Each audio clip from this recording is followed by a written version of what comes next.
ስምዖን ጴጥሮስ የኢየሱስ የቅርብ ተከታዮች አንዱ ነበር። ኢየሱስም በጣም ይወደው ነበር። ጴጥሮስ ምንም ይሁን ምን ለኢየሱስ ታማኝ ሆኖ እንደሚቀጥል ቃል ገብቷል። ነገር ግን ኢየሱስ በተያዘበት ምሽት ጴጥሮስ ፈራ። ሰዎች ጴጥሮስን ኢየሱስን ታውቀዋለህን? ብለው ጠየቁት። ጴጥሮስ 3 ጊዜ አላውቀውም አለ። ዶሮ ሲጮህ ጴጥሮስ የኢየሱስን ቃል አስታወሰ። ጴጥሮስ በከፍተኛ ኀፍረትና ጸጸት ተሰማው። ኢየሱስ ከሞት ከተነሣ በኋላ ደቀ መዛሙርቱን እንደገና አገኘ። አንድ ቀን ጠዋት ጴጥሮስ ዓሣ እያጠመደ እያለ ኢየሱስ በባሕሩ ዳር ቆሞ ነበር። ጴጥሮስና ሌሎቹ ዓሣ እያጠመዱ ነበር። ኢየሱስም መረቡን በታንኳይቱ በስተቀኝ ጣሉት ታገኙማላችሁ አላቸው።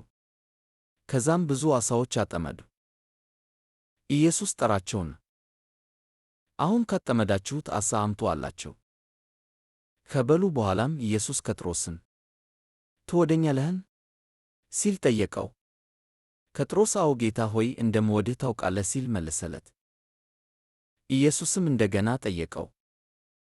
ከዚያም ለሦስተኛ ጊዜ ጠየቀው። ጴጥሮስ በእያንዳንዱ ጊዜ አዎ ጌታ ሆይ ሲል መለሰ። ኢየሱስም ሕዝቤን ጠብቃለሁ።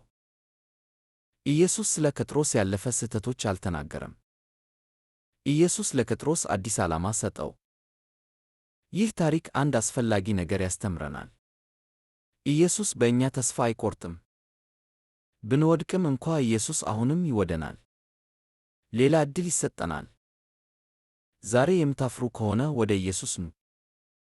እንደ ተሳሳታችሁ ከተሰማችሁ ተስፋ አትቁረጡ። ኢየሱስ የተሰበሩ ልቦችን ያድሳል። በእኛ ላይ ፈጽሞ ተስፋ አይቆርጥም።